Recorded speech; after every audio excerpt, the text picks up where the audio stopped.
काशी कांची अवंती दारावती मथुरापुरी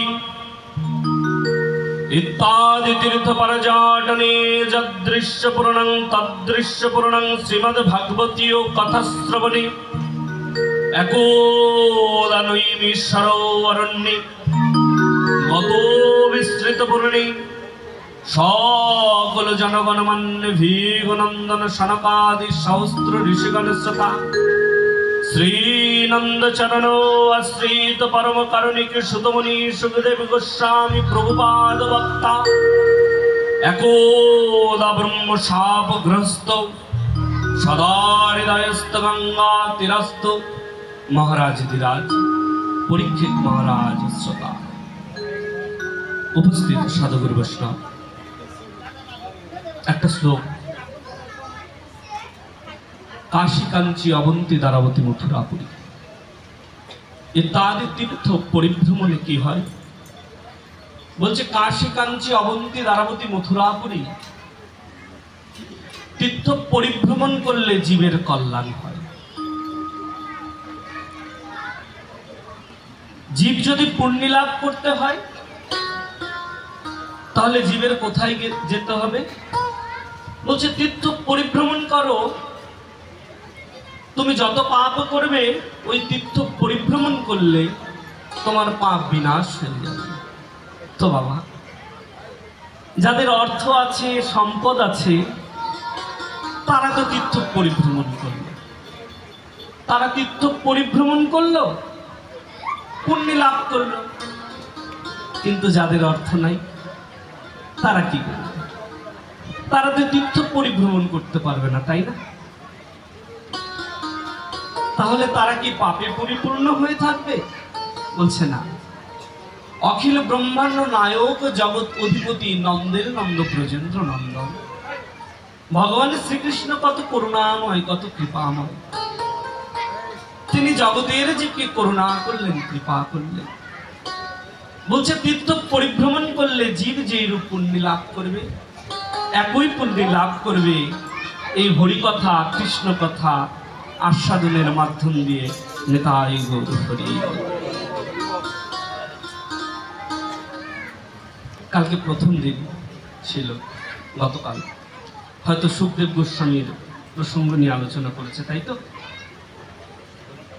কি আলোচনা করেছিল কালকে सुखदेव गोस्वामीर प्रसंग নিয়ে আচ্ছা ঠিক আছে প্রথমে একটু গৌর লীলা আস্বাদন করি गौर चरण शरण्य मधुमय श्री राम वृंदावन प्रवेश करलें यदि गौर ना हई तो केमन हई तो कि करे धरिताम रे राधार माधुरी अनंग मंजूरी निताई नित से बोलছে गौर यदि ना हतो ताहले केमन हतो केमन करे धरताम এই গৌরকে बोलছে राधा कृष्ण एक आत्मा दुई देह धरी अरण्य বিলাস रस आस्वादन करी সেই দুই এক হয়ে আমার চৈতন্য গোসাই ভাবরস आस्वादिते হইল এক ঠাই ভাবের রসকে आस्वादन করবার জন্য গৌর হরি আমার অবতীর্ণ হলেন কোথায় অবতীর্ণ হলেন বলছে হেনধাম ত্রিভুবনে আর কোথাও নাই অবতীর্ণ হলেন আমার চৈতন্য গোসাই ए जगते बाबा अनेक जगह छिलो किन्तु गौर हरि आमार कोथाओ आसलेन ना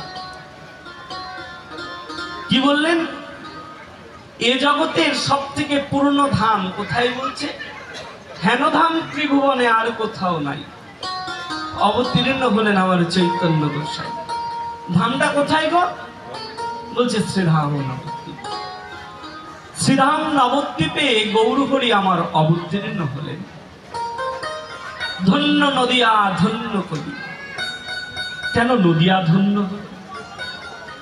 बोलछे नदिया जे गौर के पेয়েছে धन्य शचीगर्भ शचीगर्भे आमार गौर हरि आसलेन शचीगर्भटाकेও তিনি ধন্য করলেন শুধু নদিয়াকে ধন্য করেন নাই গৌর হরি এই বিশ্ব জগৎকে ধন্য করেছেন গৌর হরি আমার কেন বলছে যদি গৌর না হইতো কেমন হইতো, কি করে ধরিতাম রে। বলছে কি ধরার কথা বলছে, এই গৌরহরি কেমন করে অবতীর্ণ হলেন। বলছেন রাধা কৃষ্ণ এক আত্মা, অর্থাৎ অন্তরে কৃষ্ণময় হয়ে বহিরাঙ্গ শ্রীমতী রাধারানীর রূপমাধুর্য নিয়ে গৌরহরি আমার অবতীর্ণ হয়েছে। গৌরহরি অবতীর্ণ হয়ে জগতের জীবকে নাম বিলিয়েছেন, অকাতারে নাম বিলিয়েছেন। সূচি মুচি সবাইকে গৌরহরি অকাতারে নাম বিলিয়েছেন। কি বললেন? সূচি হয়ে মুচি হয় যদি কৃষ্ণ ত্যাজি, আর মুচি হয়ে সূচি হয় যদি কৃষ্ণ ভজে। বলছে তুমি যদি সূচি হতে চাও তাহলে কৃষ্ণ ভজন করো, কৃষ্ণ সাধন করো। গৌরহরি অকাতারে জগতের জীবকে নামটাকে বিলিয়ে দিয়ে গেলেন। ছোট বড় বিভাগ দেখলেন না, উঁচু নিচু বিভাগ দেখলেন না, সবাইকে নাম বিলিয়ে দিলেন। সব পারিষদগণকে গৌরহরির সঙ্গে করে নিয়ে আসলেন। আচ্ছা, গৌর যদি কৃষ্ণ হবে তাহলে কৃষ্ণ বলে কাঁদছে কেন? এটা প্রশ্ন করি, তাই তো? গৌর নিজে কৃষ্ণ হয়ে কৃষ্ণ বলে কেঁদেছে, তাই তো? আচ্ছা, গৌর কৃষ্ণ হলে কৃষ্ণ বলে কাঁদবে কেন? বলছে নিজের প্রেমটাকে আস্বাদন করবার জন্য গৌর আমার নিজে কৃষ্ণ হয়ে কৃষ্ণ বলে কাঁদলেন। তিনি কেঁদেছে, জগতের জীবকে কাঁদিয়েছে। সঙ্গে পারিষদগণকে সঙ্গে করে নিলেন। নিত্যানন্দ, অদ্বৈত, শ্রীবাস, গদাধর সবাইকে নিলেন গৌর। নিত্যানন্দকে বললেন, নিত্যানন্দ, তো জগতের জীবের বড় অভাব হয়েছে। নিত্যানন্দ, জগতের জীবের বড় অভাব হয়েছে। যাও নিত্যানন্দ, তুমি জগতের জীবের অভাবটাকে পূরণ করে আসো।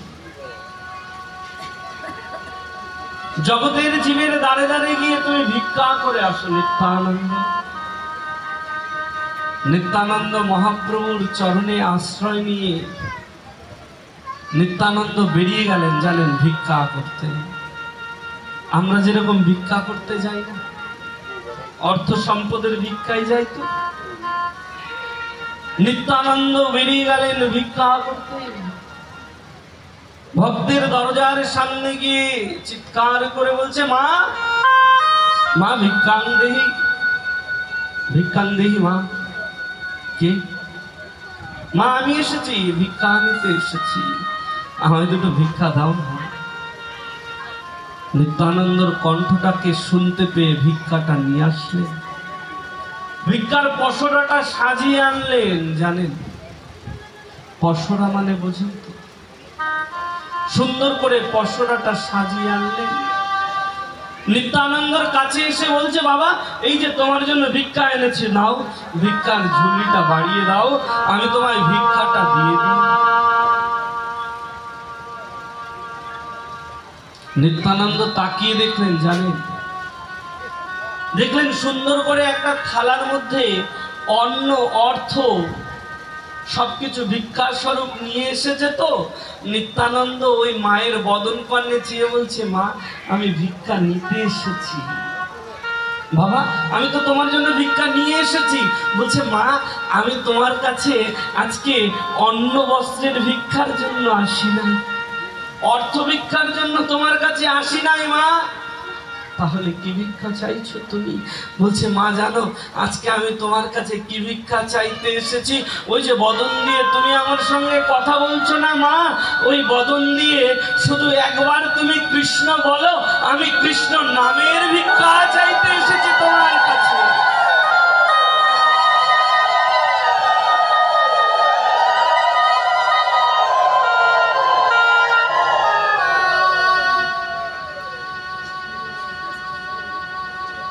মা, আমি তোমার কাছে কৃষ্ণ নামের ভিক্ষা চাইতে এসেছি।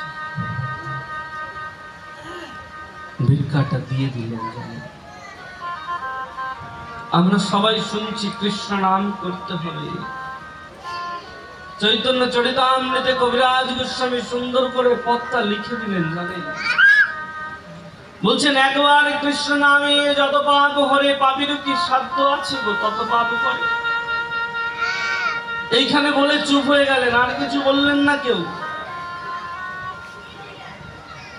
তারপরে কি বললেন জানেন?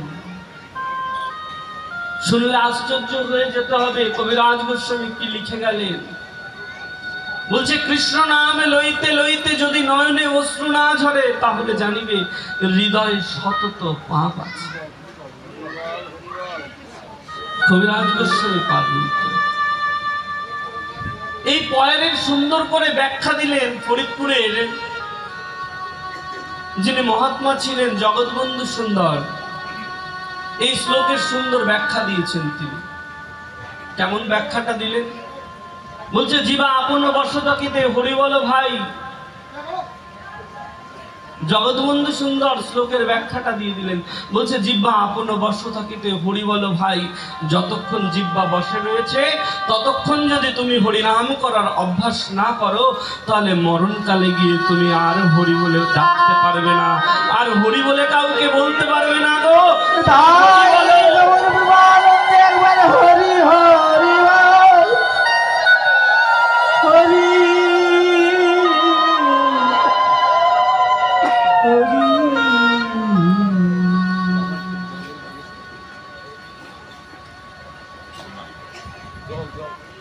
নামের অভ্যাস করতে হবে গো জীবকে, নামের অভ্যাস করতে হবে।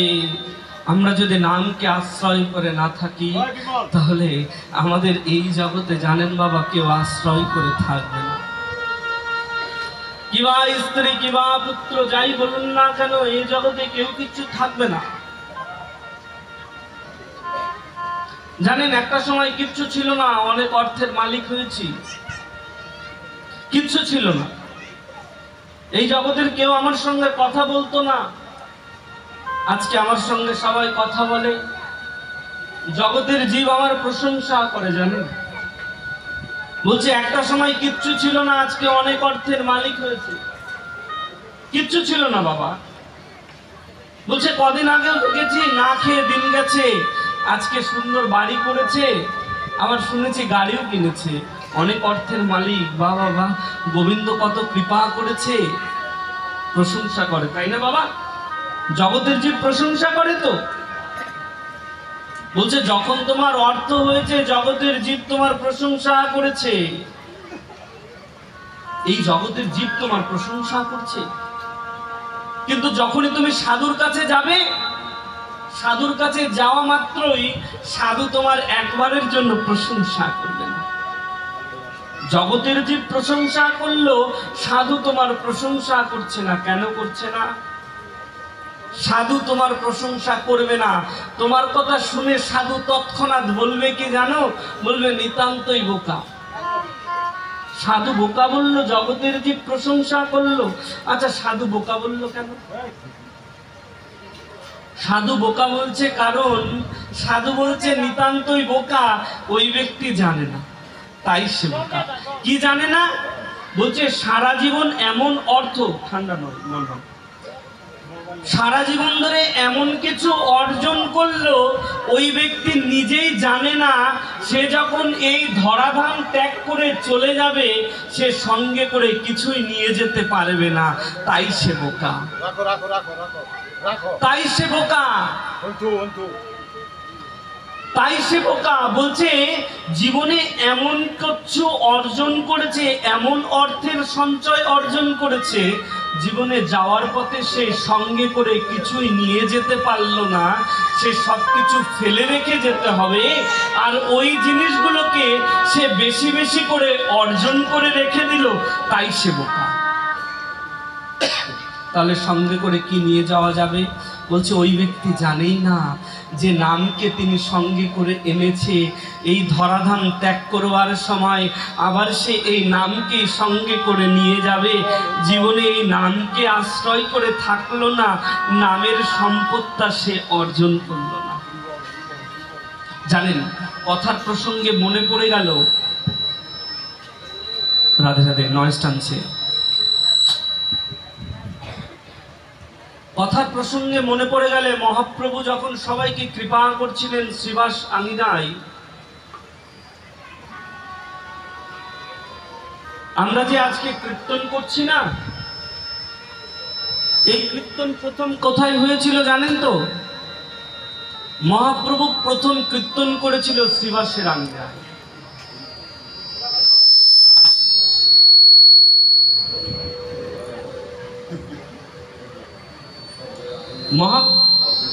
বাবা সাউন্ডটা কি করে?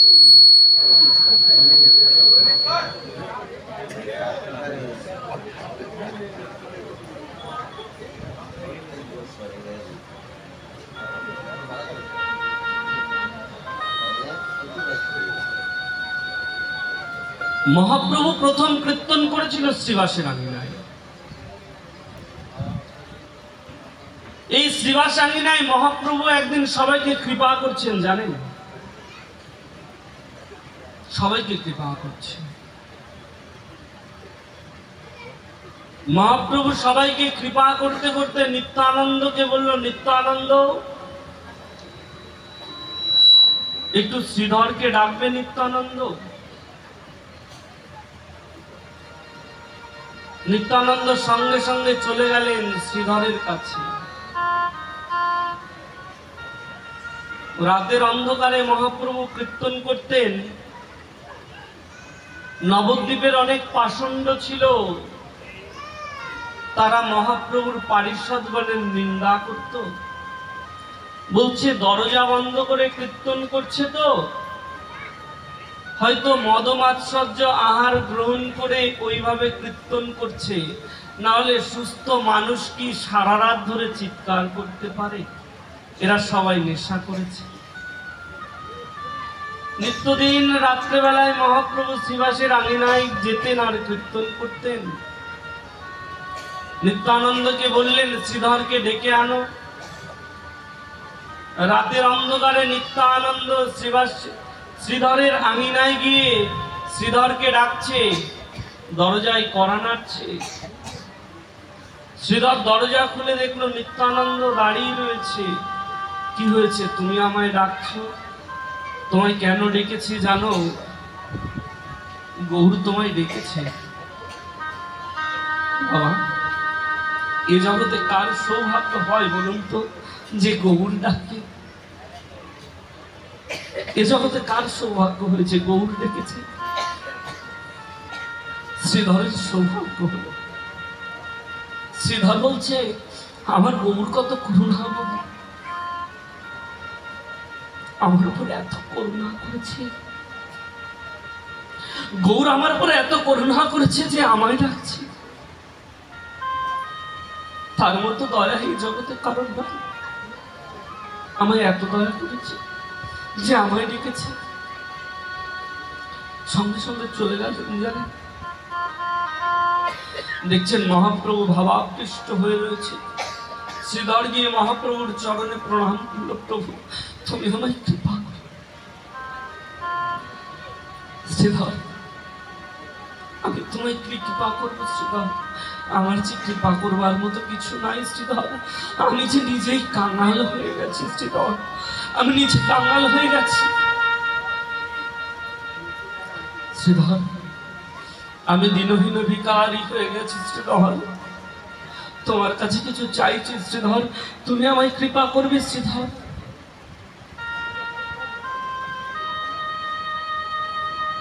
আমায় কিছু অর্থ ভিক্ষা দেবে শ্রীধর। শ্রীধর মহাপ্রভুর চরণে ধরে কাঁদতে কাঁদতে বলছে, প্রভু আমার অনাহারে দিন যায়। সাধারণ কলার খোল বাজারে গিয়ে বিক্রি করি, কোনোদিন বিক্রি হয়, কোনোদিন হয় না। আমি তোমায় কেমন করে অর্থ দেব, কেমন করে বলে প্রভু? আমার যে নিজেই সংসার চলে না। বলছে শ্রীধর, আমি জানি তুমি এই জগতে অনেক অর্থের মালিক শ্রীধর, আমাকে সেই অর্থের থেকে কিছু অর্থ দেবে শ্রীধর। বলছে প্রভু আমার অনাহারে দিন যায়, আর তুমি কিনা বলছো আমি অর্থের মালিক। হ্যাঁ শ্রীধর, এ জগতে এই কথা কেউ জানে না, এই কথা আমি জানি শ্রীধর। তুমি অনেক ধনের ধনী শ্রীধর, সেই ধনের থেকে আমায় কিছু ধন দাও শ্রীধর। তুমি সব ধন সম্পদটাকে গুপ্ত করে রেখে দিয়েছো, আমি জানি ওইগুলোকে চাপা দিয়ে রেখেছো, ওইখান থেকে কিছু মুক্ত করে আমায় তুমি দিয়ে দেবে শ্রীধর। প্রভু তুমি কোন ধনের কথা বলছো? আমার যে কোনো ধন নাই। বলছে শ্রীধর আমি তোমার কাছে কোন ধন চাইছি জানো শ্রীধর? প্রভু তুমি কোন ধনের কথা বলছো? বলছে শ্রীধর ওই যে তুমি কলার খোল বিক্রি করতে করতে ওই যে বদন দিয়ে তুমি কৃষ্ণ কৃষ্ণ গান করো না, তুমি কৃষ্ণ ধনের মালিক। তাই গৌর ব্রহ্মানন্দে একবার হরি হরি হরি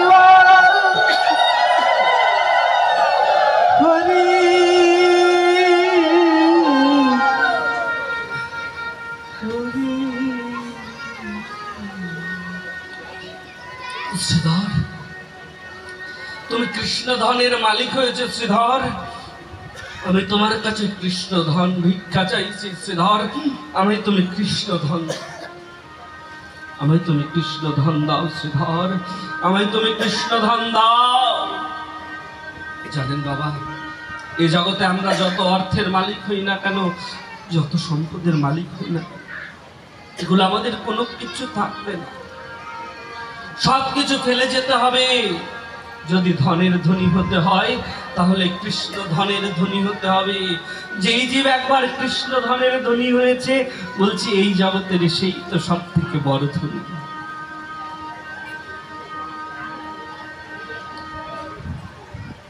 নরোত্তম ঠাকুর সুন্দর একটা প্রেম ভক্তি চন্দ্রিকায় পদ লিখেছেন। আমার গুরুদেব অনেক বলেন প্রেম ভক্তি চন্দ্রিকার কথা। নরোত্তম ঠাকুরের কথা হয়তো সবাই শুনেছেন। সেই নরোত্তম ঠাকুর তার প্রেম ভক্তি চন্দ্রিকার মধ্যে লিখলেন কি জানেন?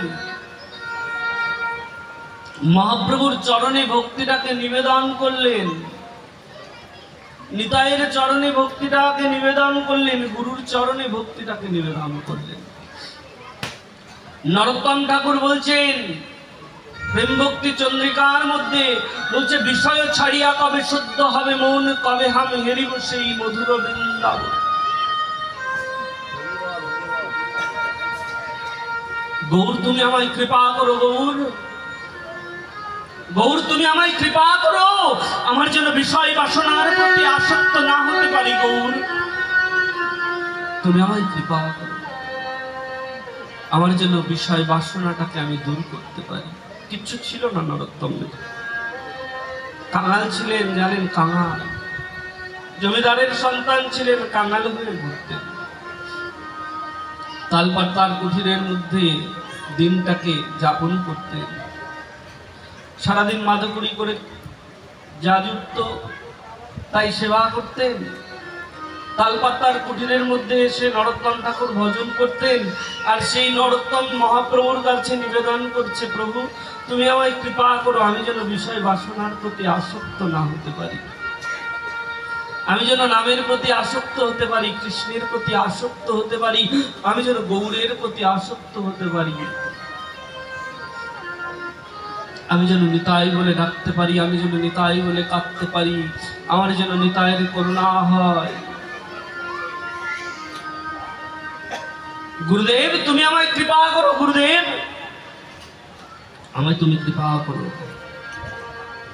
আমি যেন গৌর বলে এই দেহটাকে ত্যাগ করতে পারি, বদন দিয়ে যেন শুধু কৃষ্ণ কথা বলতে পারি, কৃষ্ণ আলাপন করতে পারি। গুরু তুমি আমায় কৃপা করো, গুরু আমায় তুমি কৃপা করো। নরোত্তম ঠাকুর প্রার্থনা করছেন, চাইছেন। আর আমরা গিয়ে ভগবানের কাছে কি চাইব? গোবিন্দ তুমি আমায় কৃপা করো, আমায় ধন দিও, যশ দিও, অর্থ দিও, সম্পদ দিও, আমার পুত্রটা চাকরি পায় নাই তো, আমার পুত্রটা যেন একটা সরকারি চাকরি পেয়ে যায়, ভিক্ষা চাইছি। জানেন এই জগতে দুই রকমের গুরুদেব আছেন। আমার শ্রী গুরুদেব এই কথাটা বলেন। শ্রীরাম বৃন্দাবনের উনি মুকুটমণি আমার শ্রী গুরুদেব, তার ভজন কীর্তন সবাই মোহিত হয়ে যায়। গুরুদেবের অপার কৃপা আমার প্রতি। আমার গুরুদেব, আমি যখন গুরুচরণ আশ্রয় গ্রহণ করলাম, এটি কথার প্রসঙ্গে, আমার কথা কোনোদিন বলি না, কথার প্রসঙ্গে চলে আসলো। আমি গুরুদেবকে দর্শন করে, গুরুদেবের কথা শুনে গুরুদেবের প্রতি প্রেমে মূর্ছা হয়ে গেলাম। গুরুদেবের কাছে বারবার কাকুতি মিনতি করলাম, গুরুদেব আমায় কৃপা করুন, কৃপা করুন, আমায় মন্ত্রটা দান করুন, দীক্ষা দিন। গুরুদেব আমায় দীক্ষা দিতে চাইলেন না, বলছে আমার থেকে অনেক বড় বড় গুরুদেব আছে, ভালো ভালো গুরুদেব আছে, সেখান থেকে নাম নিয়ে নাও। আমি তখন গুরুদেবকে বললাম, বাবা জীবনে কোনোদিন দীক্ষা নেব না, তাও ভালো, আপনার কাছে ছাড়া আর কারোর কাছে আমি যাব না। যদি আশ্রয় গ্রহণ করি তাহলে আপনার চরণেই আশ্রয় গ্রহণ করব, আমি আর কারোর চরণে আশ্রয় গ্রহণ করতে চাই না। তারপরে গুরুদেব দিলেন না। 3 মাস ঘুরলাম, নবদ্বীপের আশ্রমে থাকতাম। আশ্রমে যারা আসতো তাদেরকে বলতাম, একটু গুরুদেবকে কৃপা করে বলবেন আমায় যেন মন্ত্রটা দিয়ে দেয়। একদিন গুরুদেব কৃপা করলেন। তো গুরুদেব কৃপা করার পরে গুরুদেবের কাছে আমি প্রশ্ন জিজ্ঞাসা করেছিলাম, বাবা এই জগতে অনেক রকমের গুরুদেব আছে, তাই তো? প্রকৃত কোন গুরুদেবের চরণ আশ্রয় গ্রহণ করা উচিত? আমার গুরুদেব সুন্দর করে একটা ব্যাখ্যা দিয়ে দিলেন। আমি জিজ্ঞাসা করলাম, বাবা গুরুদেব চিনব কেমন করে? এখন অনেকে বলেন, তাই না, সদ্গুরুদেব, সদ্গুরুর চরণ আশ্রয় গ্রহণ করতে হবে। আশ্রয় করিয়া বন্ধুর শ্রীগুরুর চরণ, যা হইতে মিলে রে ভাই কৃষ্ণ প্রেম। আমরা ভজন কীর্তনের মধ্যে গাই, তাই না? তো তথাপি গুরুদেব আমাকে বললেন, এই জগতে 2 রকমের গুরুদেব আছে, একটা জাগতিক গুরুদেব, একটা পারমার্থিক জগতের গুরুদেব। পারমার্থিক জগতের গুরুদেবকে কোন গুরুদেব বলা হচ্ছে? বলছে একটা জাগতিক গুরুদেব আর একটা হচ্ছে বৈষ্ণব গুরুদেব। তো জাগতিক গুরুদেব চেনার উপায় অনেক সহজ। বলছে তুমি গিয়ে গুরুদেবের চরণাশ্রয় গ্রহণ করবে, গুরুদেবকে প্রণাম করবে, গুরুদেব তোমায় আশীর্বাদ করবে, ধনং দেহি, যশং দেহি, অর্থ দেহি, তাই তো? জাগতিক গুরুদেব আশীর্বাদ করছে শিষ্যকে, ধন হোক, যশ হোক, অর্থ হোক, সম্পদ হোক, প্রতিপত্তি হোক। বলছে এটা হচ্ছে জাগতিক গুরুদেবের আশীর্বাদ। আর বৈষ্ণব গুরুদেব তোমায় একটাই আশীর্বাদ করবে, বেশি কিছু আশীর্বাদ করবেন না। বলছে কৃষ্ণ ভক্তি ধন লাভ হোক। বৈষ্ণব গুরুদেবের আশীর্বাদ হোক। বলছে কৃষ্ণ ভক্তি ধন প্রাপ্তি লাভ হোক। কেন? বলছে বৈষ্ণব গুরুদেব জানে শিষ্যের কোনটা অভাব রয়েছে। শিষ্য যদি একবার কৃষ্ণকে পেয়ে যায়, কৃষ্ণ প্রেমটা পেয়ে যায়, বলছে তার আর কোনো কিছুর অভাব হবে না। কেন? বলছে এই কৃষ্ণকে, বলছে এই কৃষ্ণকে, আমরা তো কৃষ্ণকেই জানি না, তাই না? আমরা তো কৃষ্ণকেই চিনতে পারি না। ঐশ্বর্যস্য বীর্যস্য যশং শ্রিয় জ্ঞান বৈরাগ্যশ্চৈব শরণাং ভব ইতিং ভবা। সমগ্র যশ, ঐশ্বর্য, বীর্য, যার মধ্যে পূর্ণরূপে রয়েছে, অর্থাৎ 6টি গুণ পূর্ণরূপে রয়েছে, তিনি হচ্ছে ভগবান। ভগবান 16 কলা গুণে পরিপূর্ণ। অনিমা মহিমা প্রাপ্তি প্রত্যম্য লঘিমা কাম্বাসিতা বসিতা ঈশিতা। এই 8 হচ্ছে সিদ্ধি। আর ঐশ্বর্য, বীর্য, যশ, শ্রী, জ্ঞান, বৈরাগ্য, এই 6টাকে বলা হয় ভব। তাহলে 8 আর 6 14। আর 2টো গুণ ভগবানের মধ্যে রয়েছে। বলছে এই 2টো গুণ কারোর মধ্যে নাই। একটা হচ্ছে লীলা মাধুরী, আর একটা হচ্ছে বেনু মাধুরী। ভগবানের মতো লীলা এ জগতে কেউ করেন নাই। আর তার মোহিনীর সুর শুনে সবাই মোহিত হয়ে গেছে। মোহিনীর সুর অর্থাৎ কৃষ্ণ যে বংশী বাদন করছে, এই বংশী বাদনের সুর শুনে সবাই মোহিত হয়ে যায়। বলছে এই হচ্ছে ভগবান 16 কলা গুণে পরিপূর্ণ। আমরা জানলাম কৃষ্ণ সবকিছুর মালিক, এই জগতে তিনি সবকিছু কৃপা করছেন। একবার যদি আমরা কৃষ্ণকে পেয়ে যাই তাহলে আর কোনো কিছুর অভাব থাকে না।